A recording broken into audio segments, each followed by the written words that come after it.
Hello guys, welcome to this new episode. तो जैसा कि हमने पिछले एपिसोड में देखा था कि जियांग अपने अंकल से फाइट करने वाला होता है। उसका अंकल बोलता है कि मेरे भतीजे, आज तुम्हें बहुत पछताना होगा, तुमने मुझसे लड़के अपनी मौत को दावत दिया है, लेकिन उससे पहले तुम्हें एक शर्त लगानी होगी।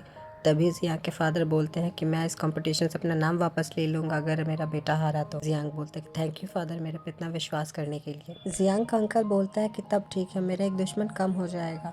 ये सारी चीज़ें तो जियांग की ही प्लानिंग थी। वो बोलता है आ जाओ अंकल, लड़ के देख लो मुझसे। जियांग अपनी फायर पावर्स को अनलीश करता है और इसकी इतनी टेरिफाइंग पावर देख के वो अंकल बहुत शॉक था। फिर 1 घंटे बाद का सीन दिखाया जाता है जहाँ जियांग अपनी फायर पावर का यूज़ करके पिल रिफाइन करने की कोशिश कर रहा था। जियांग बोल रहा था कि सारी चीज़ें अभी मेरे अंदर कंट्रोल में हैं। उन 3 बर्ड्स से पिटाई खाने के बाद मुझे नहीं लगता कि मेरा कुछ नुकसान हुआ। मैंने अपनी पावर्स के ऊपर कंट्रोल करना सीख लिया है। वहीं दोनों सिस्टर स्पेस रिंग से सारा नज़ारा देख रही थी। बायू कहती है कि तुम्हें कितने दिन लगे थे ट्रायल को कंप्लीट करने में। मिया बोलते हैं 7, 10, 15, किसे पता कौन उन भयानक दिनों को याद करना चाहता है। मिया उसको टीज करते हुए बायू बोलती है कि लड़का तुमसे ज़्यादा टैलेंटेड है। मिया चिढ़ते हुए बोलते हैं कि मेरे मास्टर ने तो मेरी हेल्प ही नहीं की थी, लेकिन हाँ मैं कह सकती हूँ ये लड़का सच में बहुत ज़्यादा टैलेंटेड है। इसका फ्यूचर सच में बहुत ही ज़्यादा ब्राइट है। इसी के साथ ये सीन चेंज होता है और हमें फर्नेस को दिखाया जाता है जिसमें जियांग अपनी फायर पावर का यूज़ करके आल्केमी करने की कोशिश कर रहा था। प्रोसेस कंप्लीट होने के बाद वो उसे ओपन करता है और सारे लोग ये देख के शॉक्ड हो जाते हैं कि उसने एक इतनी हाई लेवल की पिल का निर्माण किया है। कुछ ही देर में जियांग वहाँ पे 5 पिल्स का निर्माण करता है। ये 5 पिल्स थी बॉडी टेम्परिंग पिल्स। वहाँ वो जो बूढ़ा था वो इन इतने ज्यादा प्योर पिल्स को देख के उसकी तो आंखें फटी की फटी रह जाती हैं। उस अंकल को तो यकीन ही नहीं हो रहा था, उसे लग रहा था जियांग ने कोई चीटिंग की है। जियांग अपने अंकल के मजे लेते हुए कहता है कि अंकल ये तो सिर्फ बॉडी टेम्परिंग पिल्स हैं। मैंने तो अपने सबऑर्डिनेट से ये भी सुना है कि आपकी जो यांग की है वो बहुत ही ज्यादा वीक है, जिसे यांग डेफिशिएंसी कहते हैं। ये सुन के तो उस अंकल के खून में आग लग जाती है। वो कहता है कि आप मेरे स्पेल्स का क्यों नहीं यूज करते। उधर वो अंकल बोल रहा था कि जियांग इतना उछलो मत, अभी तुम्हारी पावर से क्या मेरे सामने।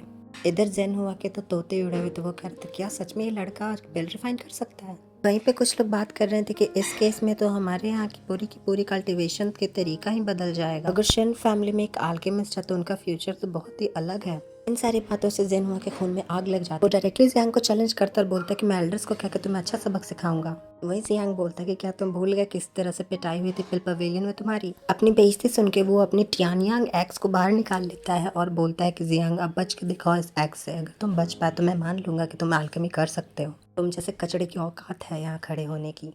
सडनली वो अपनी आग से जियांग के ऊपर अटैक करता है और ये बहुत ही फास्ट अटैक था। जिस तरह से दो अपोजिट एनर्जी के टकराने से ब्लास्ट होता है वैसा ही ब्लास्ट हमें यहाँ पे देखने को मिलता है। लेकिन कमाल की बात होती है कि हमारे जियांग को एक खरोच तक नहीं आई थी। वो इतने पावरफुल अटैक को भी अपने हाथों से सर्वाइव कर गया। वहीं जेनुआ खुश होते हुए कह रहा था कि जानते हो ये एक बहुत ही पावरफुल टेक्निक है जिससे बचना तो इम्पॉसिबल है। वही जियांग के फादर ये देख के शॉक थे कि शेन फैमिली ने अपनी पावरफुल एक्स को इस बच्चे को ट्रांसफर कैसे कर रहे। फिर वहाँ बूढ़ों से पूछते हैं कि किसने किया ये ट्रांसफर, लेकिन किसी की हिम्मत नहीं हो रही थी बताने की। जेनुआ का फादर बोलता है कि ब्रदर टियान हूँ, अब कोई फायदा नहीं है, मेरे बेटे ने इसे पहले कल्टिवेट कर लिया है। दूसरी तरफ हमें इंटेंस बैटल को दिखाया जाता है। इन अटैक्स के बीच में जियांग ने एक कमजोरी ढूंढ ली थी और वो उसी के ऊपर अपनी ड्रैगन फिस्ट टेक्निक से उसके ऊपर अटैक करता है। लेकिन ये तो कमीने जेनुआ की चाल। उस दगाबाज ने जानबूझकर अपनी कमजोरी शो की थी जियांग के सामने ताकि जियांग उसी पॉइंट के ऊपर अटैक करे और उसे मौका मिल जाए जियांग को पीछे धकेलने का। जाहिर सी बात है हमारा जियांग इस चीज में फंस जाता है और उसे जोर का मुक्का पड़ता है। जियांग कहता है कि मैंने अपने दुश्मन को अंडर एस्टिमेट कर लिया, मैंने उसकी पावर को कम आका। इस बंदे को तो नॉकआउट करने के लिए मुझे 3 मूव्स की जरूरत पड़ेगी, नहीं 1 मूव की जरूरत पड़ेगी। वही सिस्टर मैया बोलते हैं लेसन, अगर चांस नहीं मिलता तो चांस बनाना पड़ता है। सॉरी फ्लो में निकल गया। आगे बढ़ते हैं। तुम्हें याद है वो ड्रैगन रोड टेक्निक पिल टावर में जो यूज हुई थी। टेक्निक की वजह से तुम्हारी कॉन्शियसनेस एंड 5 सेंसेस कुछ मोमेंट के लिए स्टक हो गए थे। जियांग कहता है वो रोड टेक्निक किसी के भी हार्ट और दिल दिमाग को हिला सकते हैं। जब मैया बोलते कि ये एक तरह का साउंड हॉलिंग टेक्निक है जो तुम्हारे अजूर ड्रैगन फिस्ट की तरह ही है, बस मेरे इंस्ट्रक्शंस को फॉलो करो।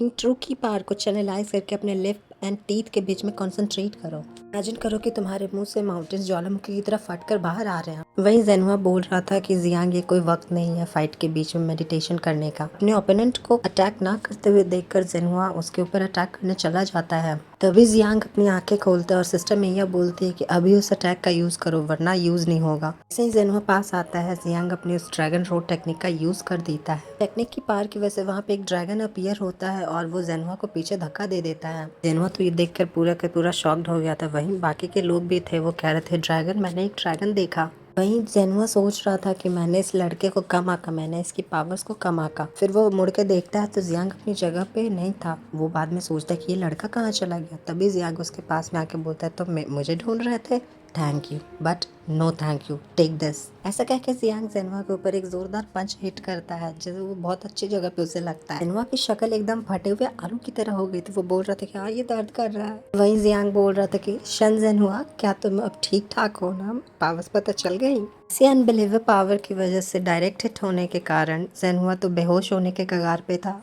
जेनुआ का फादर उसके लिए कंसर्न शो करते हुए कहता है मेरे बच्चे, मेरे बेटे, तुम ठीक तो हो ना। जेनुआ कराते हुए बोलता है कि फादर मुझे इतना झकझोरिए मत, ये शरीर की हड्डियों का चूरमा बन चुका है। वो बोलता है कि जियांग इसका क्या मतलब है, तुमने मेरे बेटे के साथ इतनी बुरी तरह से बर्ताव क्यों किया। जियांग बोलता है कि क्या तुम्हारे बेटे को मेरी लाइफ की चिंता थी। तुम्हारे बेटे ने हर एक अटैक जो किया था वो एक किलिंग मूव था, लेकिन फिर भी मैंने उसके लाइफ की चिंता की, मैंने उसे मारा नहीं है। वहीं पे वो औरत एल्डर से बोल रहे थे कि एल्डर मेरे बच्चे को बचाने के लिए कुछ कीजिए, ये राक्षस आदमी मेरे बेटे को मार डालेगा। लोगों के साथ मिलकर आवाज उठाते हुए कहते कि मेरे बेटे को मारने की वजह से भी मरना होगा। कुछ लोग बोल रहे थे कि हर तरीके तुम्हारा बेटा एक सीक्रेट आर्ट को कल्टिवेट कर रहा था, फिर भी वो एक ऐसे लड़के को नहीं हरा पाया जिसके पास कोई वेन नहीं है। वहाँ पे जो लोग फेवर कर रहे थे और जो नहीं कर रहे थे उनके बीच में लड़ाई हो जाती है। फिर वहीं पे एक पीछे से आदमी आता है और बोलता है कि अभी की शन फैमिली तो एकदम कचरा हो चुकी है। ये बंदा आके डायरेक्टली शन फैमिली की बेइज्जती करता है और बोलता है कि तुम्हारी हिम्मत भी कैसी हुई जू फैमिली के प्रिंसेस से शादी करने की।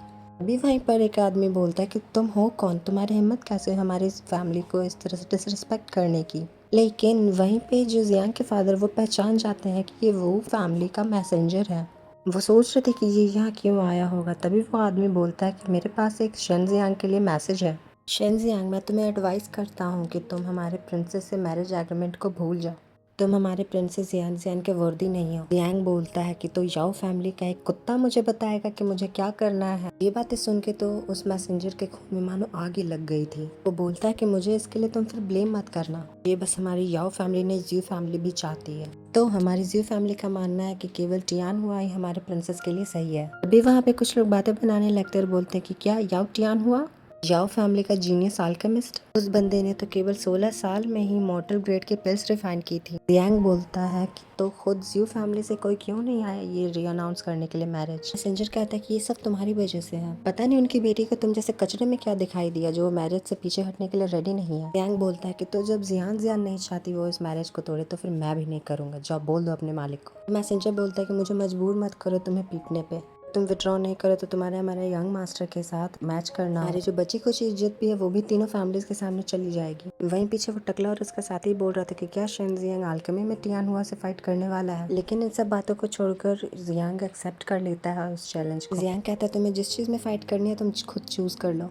वहीं पे उसका अंकल बोल रहा था कि क्या तुम पागल हो गए हो, अल्केमी में टियान हुआ के एक्सपीरियंस तुमसे 10 साल ज्यादा है, अगर तुम हारे तो ये सिर्फ तुम्हारी हार नहीं होगी, हमारे शन फैमिली का ऑनर भी खत्म हो जाएगा। जियांग सोचता है कि जिस तरह से जिया ने मुझ पे भरोसा नहीं तोड़ा मैं भी उसका भरोसा नहीं तोड़ूंगा। तभी वो मैसेंजर वहाँ से अकड़ते हुए जाने लगता है और बोलता है कि कितना अनलकी बच्चा, तुम्हें नोटिस कर दिया जाएगा जब कंपटीशन का दिन को सेट किया जाएगा, हारने के लिए। तभी जियांग बोलता है कि मैसेंजर पीछे मुड़ता है और जियांग उस छोटी सी डैगर को हाथ में लेता है और देन फिर वो उस मैसेंजर की ओर फेंक देता है। जियांग का कोई इरादा नहीं था उस मैसेंजर को किल करने का, बस उस चेहरे पे एक कट लग जाता है। तभी जियांग बोलता है कि कुत्ते अपने साथ साथ अपना ये डैगर भी लेके जा, हमारी शन फैमिली के कोर्टयार्ड को गंदा मत कर। जियांग ने बस इतना बोला ही था और उस मैसेंजर की मानो बेइज्जती हो चुकी थी।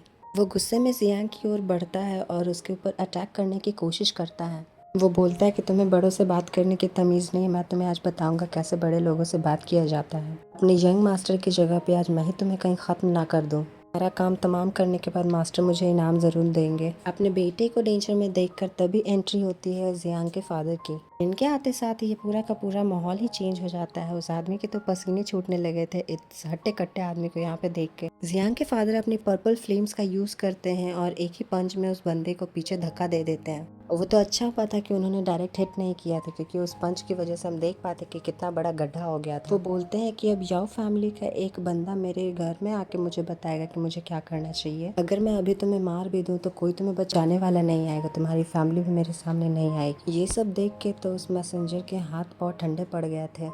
उसकी बॉडी मानो जवाब दे गई थी। तभी वो मुड़ता है और बोलता है सब कुछ कंपटीशन के दिन डिसाइड कर लिया जाएगा। वहीं जियांग इतने ज़्यादा पावर्स का यूज़ करने की वजह से पावर ड्रेन हो जाती है उसकी। वो लड़खड़ाने लगता है। तभी उसके फादर बोलते हैं कि क्या तुम ठीक हो? जियांग बोलता है मैं ठीक हूँ फादर। जियांग के फादर वहाँ के एल्डर्स को धमकाते हुए बोलते हैं कि अब से ये दोनों भाई लड़ाई नहीं करेंगे और जियांग पिल बनाकर जेनहुआ की मदद करेगा रिकवरी में। और हाँ, स्पिरिचुअल वेपन्स का जो लर्निंग आर्ट है वो किसी से छिपाया नहीं जाएगा, हर कोई इसे यूज़ कर सकेगा। वो एल्डर की तरह डरावनी नज़रों से देखते हुए बोलते कि एल्डर मैंने ठीक कहा ना? वो बूढ़ो भी बोलता है कि हाँ तुमने ठीक कहा, आखिरकार हम लोग एक फैमिली है। इसके बाद फिर जियांग बताता है कि पैट्रियार्क सिलेक्शन का कंपटीशन अभी भी चल रहा था और तो और मैंने माउंटेन्स में आके एक स्पेशल कल्टिवेशन भी स्टार्ट कर दिया है। जियांग बोलता है कि सिस्टर मेयाओ ने मुझे 4 सिंबल डिवाइन आर्ट सिखाई है, जिसके अंदर 4 ट्रू की है, azure dragon, white tiger, vermilion bird and black tortoise की। आज से मैं उन सभी टेक्निक्स का अच्छे से यूज़ करूँगा और अपनी पावर्स को बढ़ाऊँगा। इस सप्ताह मैं क्या करूँगा कि सबसे पहले मैं उस व्हाइट टाइगर की पावर का यूज़ करूँगा, जो कि इस बार मैं काफ़ी अच्छे से कंट्रोल कर पा रहा हूँ। इस बार जो है व्हाइट टाइगर की ट्रू की जो है वो अफेक्ट करना शुरू कर चुकी है और हम उसके कमाल की पावर्स को देख पाते हैं। लेकिन फिर भी ये अज्यूर ड्रैगन फिस्ट की तरह इतना भी इजी नहीं था। यांग कंटिन्यू करते हुए बोलता है कि मेरे फादर ने भी पैट्रियार्क सिलेक्शन के लिए बहुत ज़्यादा मेहनत की है। जितना हो सकता था उन्होंने अपनी तरफ से जी जान लगाकर मेहनत की है। और फिर हमें वो दिन दिखाया जाता है। ये दिन पैट्रियार्क सिलेक्शन का लास्ट दिन था। आज का ये एपिसोड यहीं पे एंड होता है। मिलता है नेक्स्ट एपिसोड में। अगर आपने यहाँ तक देख लिया तो वीडियो को please like share and comment कर दें। Thank you. तब तक के लिए बाय बाय।